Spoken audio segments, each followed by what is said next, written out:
Acabei de fazer um bolo, gente, de surpresa pro meu esposo, ó. Fiz esse bolo aqui maravilhoso, tá vendo? Eu comprei o bolo, na realidade o bolo tava pronto. Eu comprei, tá? Não fiz o bolo aqui, eu tava aqui em cima, ó, tudo meladinho. Vou até mostrar aqui, né? Ó, fiz o recheio aqui dentro, né? O que que eu fiz, gente? Eu cortei o bolo no meio, tá? Cortei ele no meio o bolo. Ó que lindo, ó que coisa linda, ó. Cortei o bolo, né?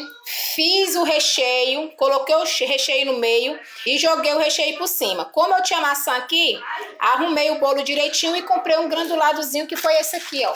Eu joguei por cima, tá, meus amores? Então, assim, é simples, mas é com muito amor, com muito carinho, né? E é o que eu falo pra vocês. Ah, eu não tenho condições de fazer um bolinho. Mas compra um bolinho pronto, então, mandar fazer. Tem condição de mandar fazer? Compra um bolinho pronto, faz um recheiozinho, compra uma frutinha, joga em cima e ó, fica top.